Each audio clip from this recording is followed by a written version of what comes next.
Salut tout le monde, c'est Kirby54 et bienvenue pour cette nouvelle vidéo 5 pépites cachées à vous faire découvrir. La précédente vidéo, c'était basé sur 5 pépites sorties sur la Xbox 360 ainsi que sur la PS3, des pépites multi-consoles si on peut appeler cela ainsi.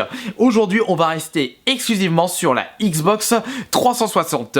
Et d'ailleurs, sur les 5 pépites que je vais vous présenter dans cette vidéo, il y a 4 exclus Xbox 360 et le 5e jeu, c'est en fait un jeu qui est également sorti sur PC. Et laissez-moi vous dire que la Xbox 360, c'est pas forcément Left 4 Dead, Halo, Forza, Gears of War si on peut citer ces séries qui sont très connues. Allez, on commence avec le premier jeu, qui est en fait un survival horror sorti en 2010 de la part de Remedy si on peut appeler cela ainsi pour la boîte de développement.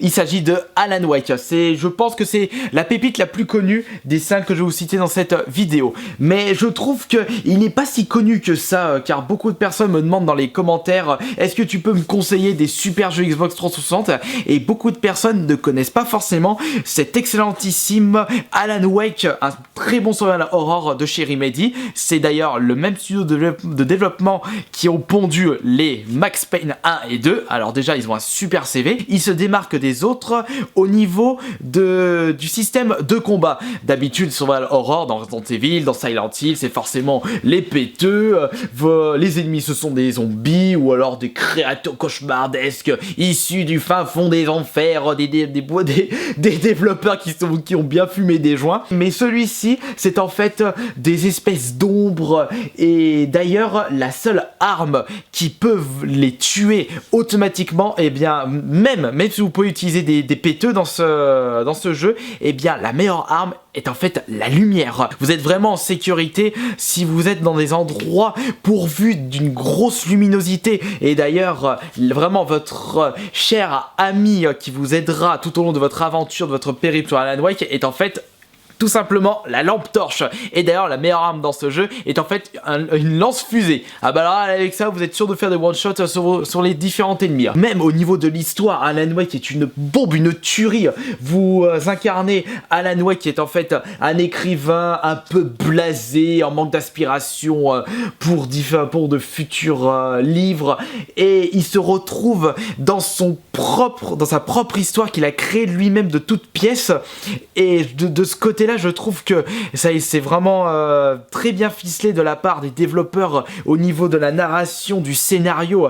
C'est vraiment sans dessus dessous au niveau de l'histoire à faire absolument. Alan Wake, un excellent jeu sorti en 2010 de la part du studio Remedy. Et en plus, contrairement à d'autres survival horror, celui-ci est vraiment dépourvu de violence. Il n'est pas si violent que ça par rapport à Dead Space ou Resident Evil, Silent Hill pour ne citer que. Là, c'est vraiment, il y a très peu de violence, mais vous avez une grosse sensation de peur du fait que c'est noir, il y a très peu de lumière, vous êtes paumé dans la nature. Nous allons passer à la deuxième pépite de cette vidéo. Un jeu sorti il est sorti en quelle année, celui-là j'ai noté? En 2007, c'est de l'infiltration. C'est en fait Tenchu Z. À l'époque, j'avais énormément joué à Tenchu sur la PS1, le premier du nom, un peu style Moyen-Âge, médiéval japonais, à l'époque des samouraïs, ninja. Bah, d'ailleurs, le héros du jeu, vous incarnez un ninja qui a différentes quêtes et différentes missions à faire durant ce jeu. Bah, il va pas se tourner les pouces, n'importe quoi. Comme par exemple des missions de sabotage, escorte, meurtre, assassinat. Ce qu'il faut savoir sur ce jeu, c'est qu'il a été développé par From Software, qui est en fait les mêmes développeurs qui ont pondu les Armored Core et surtout, plus connus, les Dark Souls. Hein, Johan?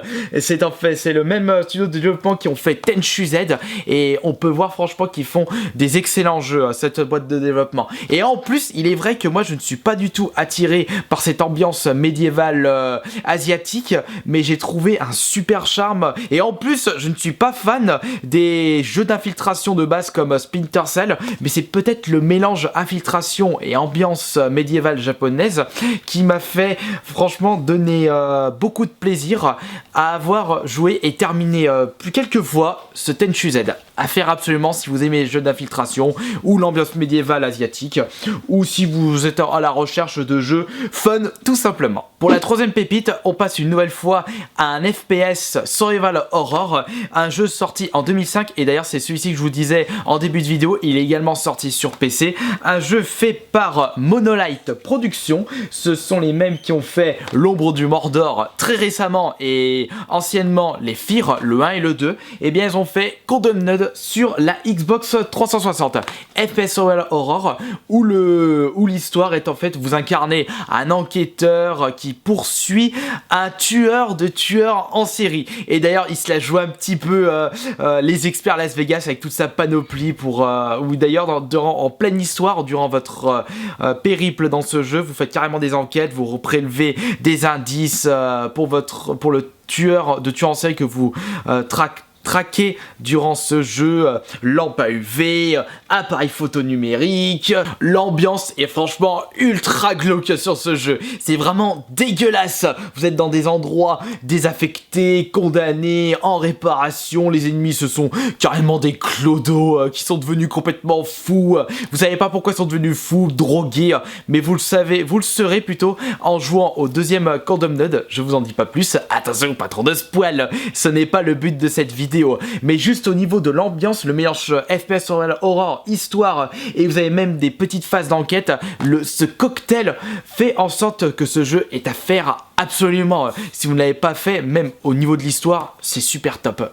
On va passer maintenant au quatrième jeu. Vous avez certainement dû remarquer que je ne présentais que des jeux violents, gore, voire très gore. On va maintenant passer à un jeu grand public. Il en faut pour tout le monde, pour les petits comme pour les grands. Et pourquoi pas vous proposer en pépite cachée un party game axé sur le cinéma. C'est en fait un peu le buzz pour la Xbox 360.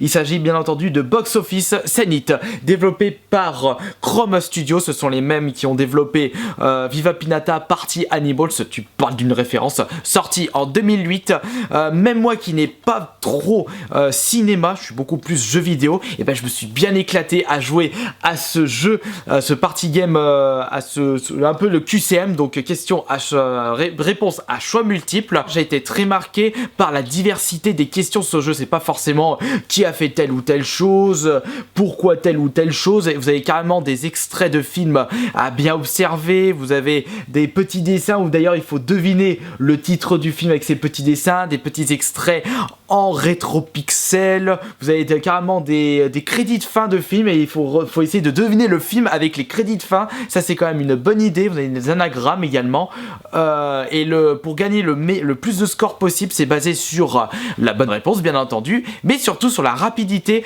de votre réponse. Et si vous êtes rapide et vous donnez des bonnes réponses, eh bien vous êtes à coup sûr de remporter votre partie de Zenith Box Office. Et nous allons passer maintenant à la cinquième pépite cachée. Ce jeu est sorti en 2005, donc au début de la Xbox 360. Et d'ailleurs, à l'heure actuelle, il est encore assez joli pour un jeu qui a presque 10 ans.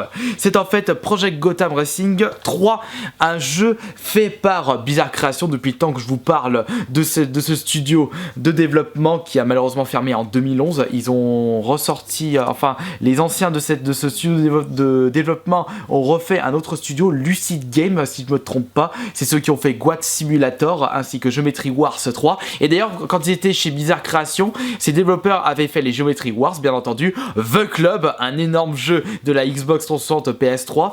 On a eu également le 007 Bloodstone, Blur, un jeu de course assez réaliste mais avec une conduite très arcade, où d'ailleurs c'est vraiment ce petit point là qui m'a vraiment touché sur ce jeu, c'est que vous avez beaucoup de points basés sur le style, sur votre façon de conduire. Ce n'est pas forcément partir en dernier et essayer d'arriver en premier, il faut essayer de remporter des crédits, PGR crédits si je me souviens bien. Ça faisait tellement longtemps que j'ai pu jouer à ce jeu, mais je l'ai tellement squatté, il m'a tellement marqué celui-ci. Et ben d'ailleurs c'est un peu la suite de MSR sur Dreamcast qui est Metropolis Street Racer, qui était basé sur le même système de gameplay. Il y a également Project Gotham Racing 4 sorti un petit peu plus tard. Et voilà, je vous ai présenté 5 pépites cachées pour la Xbox 360 uniquement, donc pas sorti sur la PS3 ou sur la Wii pour les consoles de même génération, sauf Code of Duty qui est sorti sur PC. Dites-moi dans les commentaires maintenant si vous connaissiez les 5 jeux que je vous ai cités, et si vous avez vous aussi des pépites cachées à conseiller pour les autres joueurs, car il n'y a pas que moi dans l'espace des commentaires, il y a vous. Donc si vous avez des conseils à donner à d'autres joueurs, même à moi, même si j'ai énormément joué à cette console, je ne connais pas forcément tous les jeux sortis, je n'ai pas joué à tous les jeux, donc si vous avez des pépites cachées à me conseiller, eh bien vous pouvez me les mettre dans les commentaires. Et merci beaucoup d'avoir visionné cette vidéo, n'hésitez pas à rejoindre le clan des Bouleros si vous le désirez, si vous ne l'avez pas fait, puis je vous force à rien, si vous voulez pas, bah, je m'en fous complet. L'essentiel c'est que cette vidéo vous aura plu.